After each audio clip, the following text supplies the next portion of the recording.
नमस्कार, मैं हूं आपके साथ स्वाति सिंह और आप देख रहे हैं द कंडक्ट। जैसे कि 2022 शुरू हो गई है और विधानसभा इलेक्शन करीब आ गए हैं, वहीं सभी राजनीतिक पार्टी ने अपनी कमर कस ली है और अपनी पूरी ताकत इलेक्शन में झोंक दी है। एक तस्वीर तो ये है और वहीं 2022 की एक और तस्वीर है जिसे इग्नोर नहीं किया जा सकता। रोजाना ओमिक्रॉन और कोरोना के बढ़ते मामले जो कि रोज कम नहीं हो रहे हैं, बढ़ ही रहे हैं। जहां आज पूरे देश में ओमिक्रॉन का आंकड़ा देखा जाए, उस पे नजर डाली जाए, जहां कोरोना के मरीजों में बड़ा उछाल आया है जो कि रोज आ रहा है, कोई नई बात नहीं है। ओमिक्रॉन संक्रमितों की संख्या 1500 के पार चली गई है। अब दो तस्वीरें आपके सामने हैं, एक तो भारत में इलेक्शंस और दूसरी महामारी का मंडराता खतरा। और अगर इसे एनालाइज किया जाए, जो कि कोई भी बहुत आसानी से बता देगा कि दोनों तस्वीरें एक दूसरे से इंटरलिंक्ड करती हैं। जहां इलेक्शन और रैली दोनों एक दूसरे से लिंक करती हैं और कोरोना पे बहुत बड़ा जिसका असर पड़ता दिख रहा है। इस चुनावी रैली और चुनावी कार्यक्रमों में इस महामारी का फास्ट स्प्रेडर साबित हो सकता है। वहीं महज आज ही दोनों पिक्चर्स पर नजर डालें तो आज यूपी में रैलियों का सुपर संडे रहा। जी हां, जहां पीएम मोदी मेरठ में तो अखिलेश केजरीवाल लखनऊ में ताल ठोकते दिखाई दिए। दोनों का ऐलान भी होने वाला है और इसमें सभी राजनीतिक दल मैदान में उतर गए हैं। आज प्रधानमंत्री नरेंद्र मोदी से लेकर समाजवादी पार्टी के राष्ट्रीय अध्यक्ष और राज्य के पूर्व मुख्यमंत्री अखिलेश यादव और आम आदमी पार्टी के संयोजक दिल्ली के मुख्यमंत्री अरविंद केजरीवाल तक यूपी के चुनावी जंग में ताल ठोक रहे हैं। जहां पीएम मोदी के आने से एक दिन पहले मेरठ के सरधाना विधानसभा क्षेत्र को दीपों से सजाया गया। यह यूनिवर्सिटी मेरठ के सरधाना कस्बे के केली गांव में स्थापित की जा रही है। करीब 700 करोड़ की लागत से यह यूनिवर्सिटी बन रही है।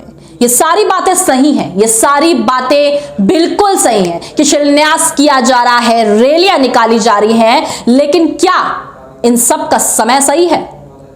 क्या कोरोना का ख्याल रखा जा रहा है? क्या कोरोना प्रोटोकॉल का ध्यान रखा जा रहा है? क्या पालन किया जा रहा है? देखिए मोदी जी की ये रैली की तस्वीरें और देखिए इस वीडियो को भी। देखिए कैसे सड़कों पर उमड़ी भीड़, जहां ना कोई डिस्टेंसिंग है, ना कोई मास्क है। क्या सरकार के लिए सब कुछ माफ है? सब एक खेल है, मनचाहे शुरू कर दो और मनचाहे इसकी धज्जियां उड़ा दो।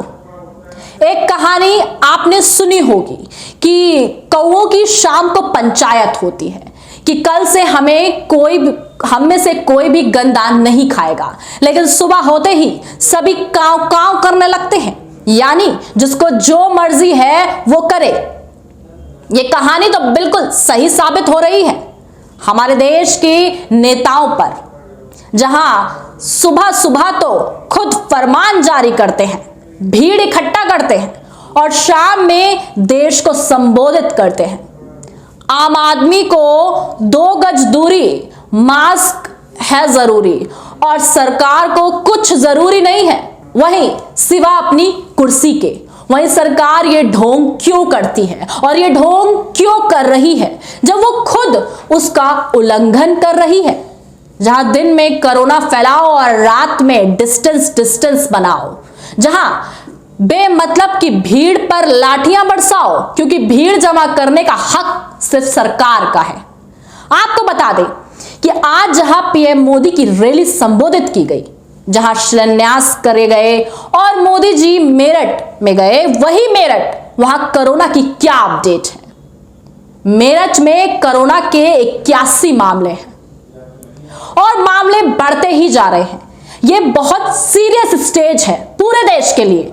वहीं मेरठ की सड़कों पर और मेरठ की सड़कों का हाल देखिए, जहां ना मास्क का पता है ना सोशल डिस्टेंसिंग का। जैसे कहते हैं ना कि बेटा 1 नंबरी तो बाप 10 नंबरी, क्योंकि ना तो पब्लिक को कोई डर रहा है और ना सरकार को कोई चिंता। जहां आम जनता को नहीं दिख रहा कि कैसे सरकार उनकी जिंदगी के साथ खेल रही है। ये बस बीजेपी का हाल नहीं है, ये सभी पार्टी का हाल है। आपको बता दें कि सभी राजनीतिक पार्टी यही सब कर रही हैं, रैलियां निकाल रही हैं और दूसरी तरफ कोरोना के ऊपर बड़े बड़े भाषण दे रही हैं, बड़े बड़े स्लोगन लगा रही हैं, बड़ी बड़ी पाबंदियां लगा रही हैं। जहां पीएम मोदी से लेकर समाजवादी पार्टी के अध्यक्ष अखिलेश यादव और आम आदमी पार्टी के संयोजक दिल्ली के मुख्यमंत्री अरविंद केजरीवाल तक यूपी के चुनावी जंग में ताल ठोक रहे हैं। वहीं ओमिक्रॉन भी अपनी रफ्तार में है और दोनों ही पिक्चरों में हार सिर्फ आम आदमी की है, आम जनता की है, क्योंकि मौत का तांडव किसी नेता के घर पर नहीं, आम आदमी के घरों पर दस्तक देगा और अब तक दस्तक देता आया है। आपसे यही उम्मीद है कि सेफ रहें, सुरक्षित रहें। तो ऐसे ही तमाम जानकारी और खबरों के लिए हमारे साथ जुड़े रहें और देखते रहें दी कंटाप। धन्यवाद।